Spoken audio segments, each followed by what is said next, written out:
अस्सलाम वालेकुम दोस्तों, आप सभी का इस्तकबाल है हमारे यूट्यूब चैनल SMS मीडिया पे एक दर्द भरे वाक़या के साथ। और आज की वीडियो ईद उल अज़हा के मौके पर है, जिसका मौजू है पड़ोसी की फरियाद, क्या हमें भी गोश्त मिलेगा ना।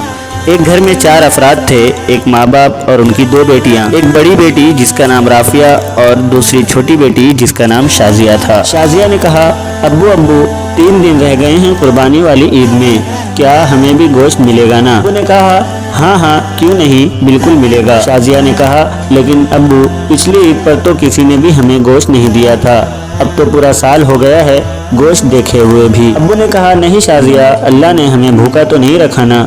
मेरी प्यारी बेटी, हर हाल में अल्लाह का शुक्र अदा करना चाहिए। डॉक्टर साहब कुर्बानी के लिए बड़ा जानवर लेकर आए हैं ना, और मास्टर जी ने भी तो बकरा लाया है। गरीबों के लिए ही तो कुर्बानी का गोश्त होता है, अमीर लोग तो सारा साल गोश्त ही खाते हैं। आज ईद उल अज़हा पे मौलवी साहब बयान फरमा रहे हैं कि कुर्बानी में गरीब मिस्कीन लोगों को नहीं भूलना चाहिए, उनके बहुत हुकूक होते हैं। खैर, शाजिया का बाप भी नमाज अदा करके घर पहुंच गया।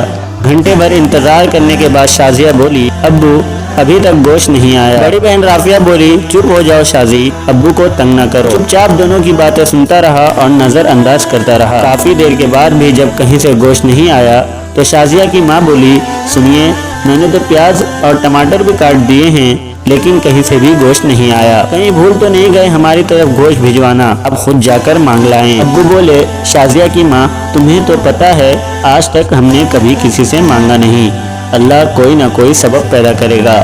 दोपहर गुजरने के बाद शाजिया के इसरार पर पहले डॉक्टर साहब के घर गए और बोले, डॉक्टर साहब, मैं आपका पड़ोसी हूँ, क्या कुर्बानी का गोश्त मिल सकता है। ये सुनना था कि डॉक्टर साहब का रंग लाल पीला होने लगा और हिकारत से बोले, पता नहीं कहां से आ जाते हैं गोश्त मांगने। तड़ाक से दरवाजा बंद कर दिया। तौहीन के एहसास से उसकी आंखों में आंसू आ गए और बोझल कदमों से मास्टर जी के घर की तरफ चल पड़ा और यही सवाल दोहराया। मास्टर जी ने गोश्त का सुनकर अजीब सी नजरों से देखा और चले गए। थोड़ी देर बाद बाहर आए और एक थैली देकर जल्दी से अंदर चले गए, जैसे उसने गोश्त मांग कर गुनाह कर दिया हो। घर पहुँचकर देखा तो सिर्फ हड्डियाँ और चर्बी। खामोशी से उठकर कमरे में चले गए और खामोशी से रोने लग गए। बीवी आई और बोली, कोई बात नहीं, आप गमगीन न हो, मैं चटनी ही बना लेती हूँ। थोड़ी देर बाद शाजिया कमरे में आई और बोली, अब्बू हमें गोश्त नहीं खाना, वैसे भी हमारे पेट में दर्द हो रहा है। ये सुनना था कि आंखों से आंसू गिरने लगे और फिर फूट फूट कर रोने लगे। लेकिन रोने वाले वो अकेले नहीं थे, दोनों बच्चियां और बीवी भी आंसू बहा रही थी। इतने में पड़ोसी वाले अकरम की आवाज आई, सब्जी की रेडी लगाता था। अनवर भाई दरवाजा खोलिए। दरवाजा खोला तो अकरम ने 3-4 किलो गोश्त का